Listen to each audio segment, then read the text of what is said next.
Vamos lá, pessoal? Nossa próxima fase do processo legislativo de lei complementar e lei ordinária é a fase de sanção ou veto, tá? Lembrando que a gente acabou de falar sobre deliberação, onde cada uma das casas legislativas analisaram, deliberaram, discutiram e colocaram em votação aquele projeto de lei. Agora a gente chega aqui na fase de sanção e veto. Primeira coisa que você tem que saber, sanção e veto é feito pelo presidente da República, tá? Então é competência, portanto, do chefe do executivo, do presidente da República, fazer a sanção ou o veto daquele projeto de lei. Lembrando também que a gente pode ter um projeto de lei inteiramente sancionado ou inteiramente vetado, como também pode existir projeto de lei que tenha aí partes de alguns artigos sancionados e outros artigos vetados, sem problema nenhum, tá? Ou seja, os dois institutos podem acontecer em um mesmo projeto de lei, ok? Muito bem. Então, se a gente vai agora para o executivo, sair do legislativo, as duas casas legislativas analisaram, determinaram como é que aquele projeto de lei deve ser formado e agora a gente sai do legislativo para ir para o executivo. Quem entrega esse projeto de lei para o executivo? Pergunta que a gente tem que saber, lendo aí o artigo 66, que foi altamente técnico, um preciosismo perfeito que a Constituição trouxe aqui no artigo 66. Olha aí, pessoal. A casa na qual tenha sido concluída a votação enviará o projeto de lei ao presidente da República, que aquiescendo o sancionará. Aquiecer é concordar, tá? Mas o principal que tem aqui no artigo 66 é isso, é que a casa na qual se terminou a votação é que vai fazer a nossa entrega do projeto de lei ao chefe do executivo. Pessoal, isso é importantíssimo para que você consiga entender realmente como é que acontece esse processo legislativo. Porque eu posso ter a casa iniciadora entregando esse projeto de lei ao presidente da República, como também a casa revisora. Não necessariamente será a revisora, porque se a revisora trouxer uma emenda nesse projeto de lei, ele não tem que voltar para a iniciadora para receber a segunda deliberação? Pronto, então seria a iniciadora, a casa na qual terminou o processo legislativo, né, a fase de deliberação, que encaminhará ao presidente da República, ok? Então, vamos lá, para a gente esquematizar, a gente tem aqui, né, a casa na qual findou a deliberação. É essa casa que encaminha o projeto de lei ao presidente da República, ok? Vejam que não é presidência, é o próprio presidente, capacidade aqui, né, responsabilidade dele. O presidente da República poderá sancionar essa lei, ou pôr aí uma sanção do projeto de lei, ou vetar esse projeto de lei. Essa sanção, pessoal, ela pode ser tácita ou expressa. Como assim, Arsênia? A sanção é o ok, é o acordo, é o concordado do presidente da República. Esse concordado do presidente da República pode ser dado expressamente escrito, como o presidente da República pode simplesmente ficar quieto, deixar passar um prazo e aí, com o transcurso desse prazo, a lei foi sancionada, tá certo? Como ele pode também aqui opor o seu veto, e esse veto pode ser parcial ou total. Vejam que eu estou fazendo aqui um controle da atuação do Legislativo. O Legislativo deliberou aquele projeto de lei, chegou a uma conclusão, a deliberação do Legislativo é uma conclusão do que deve ter no texto daquela lei. E aí ele entrega aquela conclusão ao presidente da República, para o presidente da República concordar ou não. Pessoal, isso aqui é controle. Aquela ideia que eu passei para vocês no começo das nossas aulas sobre poderes, está exatamente se materializando aqui na presença do presidente da República. É aquele controle de freios e contrapesos, onde um poder atua sopesando aí, controlando a atuação do outro. O Legislativo está aqui deliberando, chegou àquela conclusão, vem o presidente da República agora tentar controlar, para saber se aquilo ali está adequado constitucionalmente, se aquilo ali está adequado socialmente, ou seja, se está de acordo com o interesse público. Um exemplo que eu gosto sempre de dar em aula foi um exemplo que interessava a toda a sociedade, que o Legislativo, no ano eleitoreiro, aprovou a queda do fator previdenciário. O que foi a queda do que é o fator previdenciário primeiro para você entender? A sua aposentadoria, aquele valor que você recebe de vencimento, tá? De remuneração. Quando você vai passar de remuneração para a aposentadoria, tem um cálculo para saber quanto é que vai ser a sua aposentadoria. Em cima daquele valor que você receberia a sua aposentadoria, incide o chamado fator previdenciário, que diminui ainda mais o que você receberia. Esse fator previdenciário, ninguém gosta dele, principalmente quem vai se aposentar. Mas para a Previdência, é, digamos, um fôlego para que ela consiga respirar melhor, né? Dentro de todas as dívidas e todas as responsabilidades dela. Concordando ou não concordando, o que foi que aconteceu? O Legislativo, o Congresso Nacional, derrubou o fator previdenciário, revogou o artigo da lei previdenciária que trazia a possibilidade de aplicação desse fator. Isso seria maravilhoso para a sociedade, só que o presidente da República entendeu que aquilo ali prejudicaria e muito a atuação previdenciária do Brasil. Ou seja, a situação da Previdência brasileira ficaria ainda mais complicada. Não vou entrar em discussão se ele estava certo, se ele estava errado, estou apenas lhe colocando o que aconteceu. O Congresso Nacional aprovou e o presidente da República vetou. Ou seja, ele está ali fazendo um controle. E como todo controle que é feito, seja o controle mais simples, aquele da sua casa, que você faz com seus filhos, aquele controle que você faz na sua casa com seu marido, né, já que você manda sempre nele, quem dera, né? Enfim, esse controle que você tem, você sempre vai dizer não e por que não. Agora, quando você concorda com alguma coisa, você simplesmente deixa a coisa fluir. Se o seu marido lhe traz um buquê de rosas, você acha lindo, maravilhoso, você não fala, sim, gostei, aceito, né? Você vai agir em cima daquilo ali. É o contrário ali de, por exemplo, uma malcriação feita pelo filho, que você fala, não, você não pode fazer isso, porque isso acontece isso e isso, aquilo outro. Ou seja, na hora de controlar, o que eu estou querendo te dizer é isso. Na hora de controlar, o não é sempre motivado. Já o sim, o concordar, ele não precisa ser motivado. Ele pode simplesmente deixar a coisa fluir e o sim vai ser dado de um jeito ou de outro. Se você deixa a coisa acontecer, você está ali conivente, você está ali concordando. É aquela máxima, né, do quem cala, consente. Então, pessoal, nesse caso aqui, nessa fase de sanção ou veto, quem tem que ser motivado é o veto. O veto, pessoal, ele precisa de um motivo. E esse motivo, ele pode ser jurídico ou ele pode ser político. Jurídico é quando ele está contrariando a Constituição Federal. E político é quando ele está contrariando o chamado interesse público. Entenderam? Então, pegadinha de prova é o tempo todo dizer que a sanção tem que ser motivada. Não, o veto é que tem que ser motivado. Porque aqui nós estamos numa situação de controle. E na hora de fazer controle, na hora de dizer, né, se pode ou se não pode, o não é que tem que ser motivado. O sim vai deixando acontecer, vai deixando rolar, tá bom? A única coisa que existe para a sanção é que ela vai ser tácita ou expressa. Ou ela é tácita e deixa correr um prazo, ou ela é expressa e o presidente, dentro de um prazo, diz lá expressamente se ele concorda ou não concorda com aquela lei. Sene, que prazo é esse? Pessoal, é um prazo de 15 dias úteis que o presidente tem, ou para vetar ou para sancionar.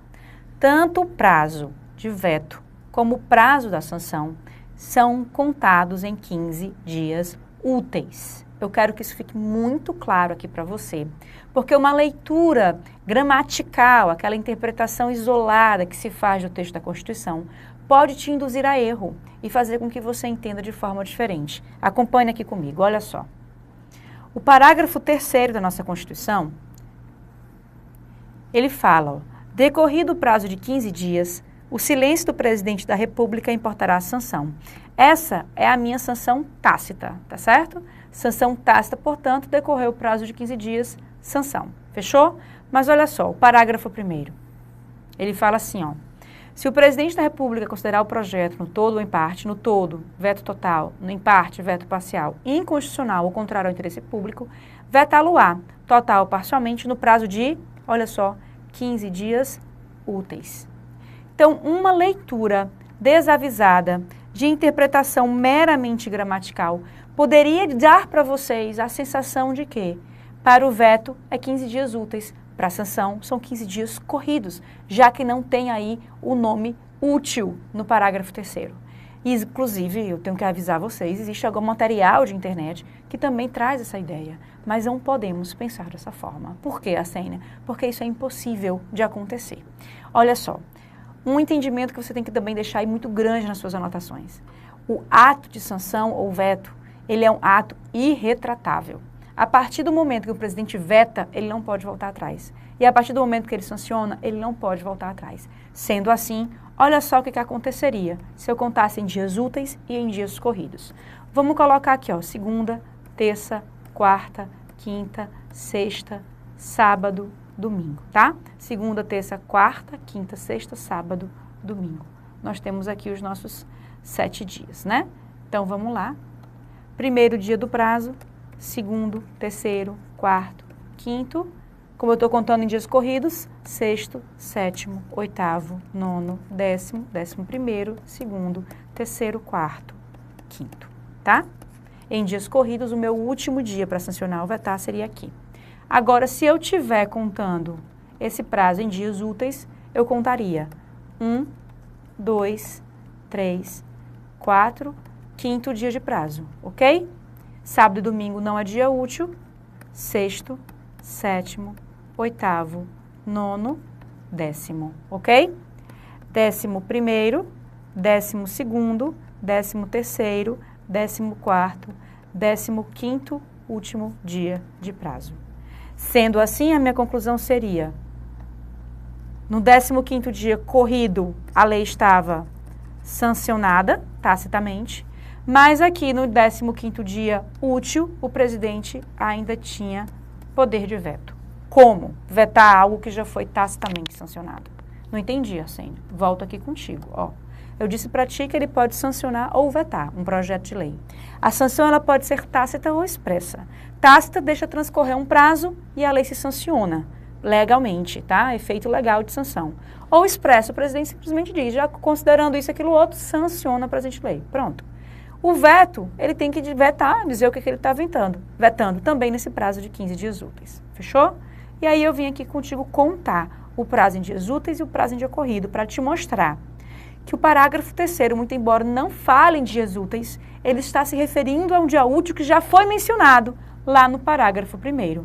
Aonde, Arsênia? Olha só, ele diz assim, ó, decorrido o prazo de 15 dias. Que prazo é esse? Esse prazo de 15 dias úteis que o parágrafo 1º aqui se referiu, tá? Eu não posso interpretar que esse parágrafo 3º fala em dias corridos. Não tem como isso acontecer pelo fato, pela justificativa que eu estou te dando aqui nesse calendário. Porque se eu disser que a sanção tácita acontece, que a sanção acontece em 15 dias corridos, aqui já haveria sanção. E o presidente não teria mais prazos para veto, porque, como eu falei para ti no começo da minha explicação, sanção e veto são atos irretratáveis. Uma vez sancionado, eu não posso voltar atrás e vetar. Uma vez vetado, eu não volto atrás e sanciono. Portanto, pessoal, fechando essa confusão, de uma vez por todas, sanção e veto são prazos idênticos, de 15 dias úteis, tá certo? Só muito cuidado com a FCC. Parágrafo 3º, na literalidade, transcorrido o prazo de 15 dias, o silêncio do presidente importará sanção, está correto, porque a Constituição Federal fala exatamente aquilo ali. E esse o prazo de 15 dias já se subtende aí nos 15 dias úteis, tá certo? Mas falando em sanção, qualquer outra redação, dizendo que o prazo de 15 dias, sem ser 15 dias úteis, estaria errado. Fechamos, portanto, então, pessoal, 15 dias é o prazo aqui que a gente tem. Arsênia, visualizei a sanção tácita, visualizei a sanção expressa, beleza. Vi também que o veto parcial, né, total, e esse motivo que pode ser jurídico ou político. É só isso? Não, nós temos ainda algumas coisinhas para conversar com vocês, tá certo? Olha só, caminha aqui comigo, eu quero conversar contigo aqui, especialmente sobre a minha parte, sobre essa minha fase de veto. O veto, pessoal, como eu falei para vocês, ele tem duas modalidades. Ele pode ser um veto jurídico, como ele pode ser um veto político. O veto político leva em consideração o interesse público e o veto jurídico leva em consideração a Constituição Federal. Para você que vai ver controle de constitucionalidade comigo mais na frente, entenda que esse veto jurídico, ele é um controle preventivo de constitucionalidade. Eu já tinha te dito isso lá na fase de deliberação, quando as comissões estão analisando se aquele projeto de lei, né, se aquela proposição de lei é uma lei constitucional ou não é, como foi feito com a emenda constitucional que prevê aí a maioridade penal, a Comissão de Constituição e Justiça disse que era sim constitucional, ou seja, passou pelo crivo da constitucionalidade daquela Comissão de Constituição e Justiça. Mas ela poderia muito bem ter dito, não é constitucional, ter barrado aquele projeto de emenda constitucional, fazendo um controle preventivo de constitucionalidade do Legislativo. Aqui é a mesma coisa que acontece. O presidente da República, entendendo que é inconstitucional uma lei, ele simplesmente veta e justifica por motivos jurídicos, né, a inconstitucionalidade daquela matéria. Veta, diz o motivo jurídico e ali ele está fazendo um controle preventivo de constitucionalidade, ou seja, antes, portanto, de chegar a virar uma lei. Então, pessoal, nós já vimos aí o controle preventivo de constitucionalidade feito pelo Legislativo e o controle preventivo de constitucionalidade feito pelo Legislativo, pelo Executivo, tá? Eu disse para ti que todos os poderes fazem controle preventivo de constitucionalidade. A gente não viu ainda do Judiciário, que vamos ver mais na frente. Mas até agora, olha só, Legislativo faz comissões lá no meu processo legislativo. E Executivo faz veto jurídico aqui no meu processo, na minha fase de sanção ou veto, tá bom? Muito bem. Primeira observação, portanto, sobre o veto. Outra observação que eu quero te fazer. Eu disse que o veto pode ser parcial ou total, certo? Esse veto parcial ou total, ele vai levar em consideração o projeto de lei que está sendo entregue ao presidente da República. Se o presidente da República vetar totalmente o projeto de lei, significa dizer que todos os artigos daquele projeto de lei estão vetados. O veto é parcial ou total em relação ao projeto de lei. Se eu vetei totalmente, eu vetei todo o projeto de lei. Se eu vetei parcialmente, eu vetei partes desse projeto de lei. Agora entenda quais são as partes do projeto de lei que podem ser vetadas. Vocês veem, por exemplo, aqui no parágrafo, no artigo 66, que a gente está analisando, né? Que eu tenho aqui o artigo, desse lado é o caput do artigo, cabeçalho, estão vendo, ó? Depois eu tenho parágrafos, ó. Mas eu posso ter também algarismos romanos, como a gente viu aqui lá no 61. Estão lembrando? Ó, 63, ó, que são os meus chamados incisos. E eu tenho também, algumas vezes, aquelas letrinhas, né? Ó, que são as chamadas alíneas. O que é que eu estou querendo mostrar para ti? Eu estou te mostrando que um projeto de lei, ele vai ter vários artigos. Esses artigos podem ter incisos, parágrafos e alíneas. E o veto parcial, ele só poderá ser, né, assumir, como é que a gente pode falar? Ele só pode atingir se for o caput completo do artigo, cabeçalho completo, um inciso, tá? Que é o númerozinho romano, ou então uma alínea, que é as minhas letrinhas, ou um parágrafo, tá? Que é aquele símbolozinho de parágrafo. Ou seja, jamais, em hipótese alguma, o veto poderá ser feito em parcial em cima de uma palavra, de uma expressão, de uma frase no meio de um artigo. Por exemplo, digamos que eu fale que o presidente da República e o procurador-geral podem fazer isso. E aí o presidente da República fala assim, não, só quem pode fazer isso sou eu, vou vetar aqui o procurador da República. Vou tirar ele, vou deixar só a minha pessoa. Ele não pode fazer isso. Ou ele veta completamente o artigo, tá? Ou totalmente o inciso, ou totalmente a linha, ou totalmente o parágrafo, ou ele não veta. Ao contrário do que acontece na fase de deliberação. O Congresso Nacional pode tirar uma palavra, pode tirar uma vírgula, pode tirar o que ele quiser, porque ali ele está deliberando, ele ainda está formando o texto da lei. Aqui não, que o texto da lei já está todo formado, o presidente da República só pode tirar o dispositivo integral. Dispositivo nada mais é do que uma linha, um parágrafo, um inciso ou caput do artigo. Fechou, portanto, veto parcial, veto total. Assim quer dizer que o veto parcial, ele atinge totalmente o dispositivo da lei. Olha só, o veto parcial atinge totalmente o dispositivo legal? Sim. o veto parcial atinge totalmente o dispositivo legal. Cuidado para isso não te confundir, só porque existem veto parcial e total, e na frase eu estou dizendo que o parcial atinge totalmente, tá? Você já entendeu aí por que ele atinge totalmente, porque é vedado veto de palavra ou expressão. Fechamos? Muito bem. Outra coisa que eu quero falar contigo sobre essa fase de veto. O veto, pessoal, por ser motivado, por ser aí uma ideia de controle que o presidente faz, esse motivo ele tem que ser encaminhado ao presidente do Senado Federal. O presidente da República tem que dizer ao presidente do Senado Federal por que ele vetou aquele artigo. E o prazo de fazer isso é um prazo de 48 horas. Para quê, Arsênia? Para que o presidente do Senado, para que o Congresso Nacional, na verdade, possa fazer a deliberação do veto.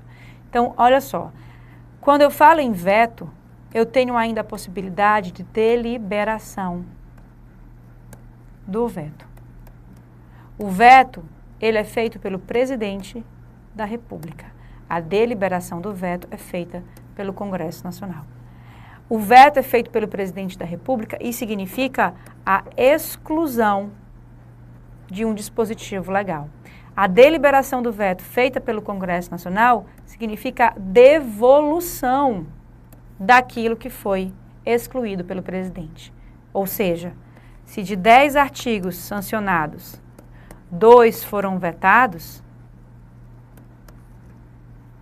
a deliberação do veto vai se dar em cima dos 2 artigos vetados e eles serão devolvidos ao projeto de lei. Ok? Ficou claro o que significa vetar, o que significa deliberar o veto? Arsênia, como assim? Por que deliberar esse veto? Porque a palavra final, pessoal, é do Congresso Nacional. O Congresso Nacional que vai dizer se concorda ou não concorda com o não dado pelo presidente da República. O presidente da República, portanto, dá o não no veto e encaminha esses motivos ao presidente do Senado em 48 horas. E aí o presidente do Senado, o Congresso Nacional, na verdade, poderá deliberar esse veto. E, pessoal, essa deliberação só pode ser para derrubar o veto, porque para dizer que concorda, ninguém precisa falar nada. Pode simplesmente deixar a coisa correr, não é assim que a gente viu? Agora, para dizer que eu não concordo, eu tenho que me manifestar.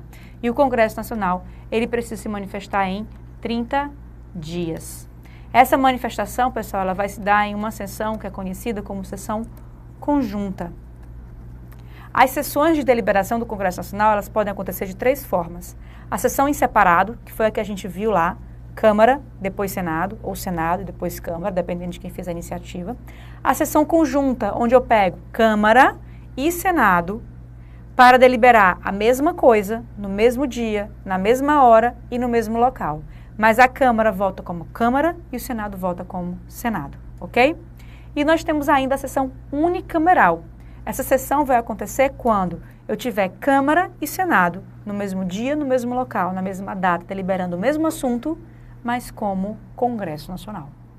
Não vai ter separação de deputados e senadores. O voto é um só, considerado como de 594 parlamentares, ok? Nós estamos falando da sessão conjunta. A sessão unicameral nós vamos falar mais na frente. Aqui eu quero que tu entenda que essa sessão conjunta acontece no Congresso Nacional, com Câmara e Senado no mesmo canto, na mesma data, na mesma hora, deliberando o mesmo assunto. Mas a Câmara dos Deputados tem que alcançar a maioria absoluta e o Senado Federal também tem que alcançar a maioria absoluta. Muito embora essa maioria absoluta ela seja reunida no mesmo dia, na mesma hora, no mesmo local. Ok? Todo mundo junto ao mesmo tempo. Mas eu computo maioria absoluta para a Câmara e maioria absoluta para o Senado. Se eu alcançar a maioria absoluta na Câmara, se eu alcançar a maioria absoluta no Senado, significa dizer que esses meus artigos que foram deliberados, esses vetos que foram deliberados, eles retornam para o projeto de lei. E aí o presidente da República irá promulgá-los. Ficou claro? Entendemos, portanto, essa é a minha ideia de deliberação do veto. Em 93 surgiu uma discussão em torno desse assunto, em 2013, na verdade. Em 2013, um projeto de lei que falava sobre os royalties do pré-sal criou uma grande confusão lá no Congresso Nacional. Alguns artigos que foram incluídos pelo Congresso Nacional foram vetados pela presidente Dilma. E o Congresso Nacional foi deliberar esse veto. No momento em que se estava deliberando esses vetos, o Supremo Tribunal Federal foi chamado para se manifestar. para que ele dissesse se aquela deliberação poderia ou não poderia acontecer daquela forma. E aí, o Supremo Tribunal Federal, na figura do ministro Luiz Fux, deu uma liminar, dizendo que o Congresso Nacional não poderia deliberar aquele veto naquele dia, naquele momento, porque ele precisaria deliberar, primeiramente, todos os outros vetos que já haviam sido feitos e que nunca tinham sido deliberados. Ou seja, o ministro Luiz Fux falou que esse veto, depois dos 30 dias, ele trancava a pauta e entrava em ordem cronológica de acordo com os outros vetos. Sênia, de onde ele tirou essa ideia? Ele tirou daqui, ó. Vejam aqui comigo. Nós estamos aqui no artigo 66.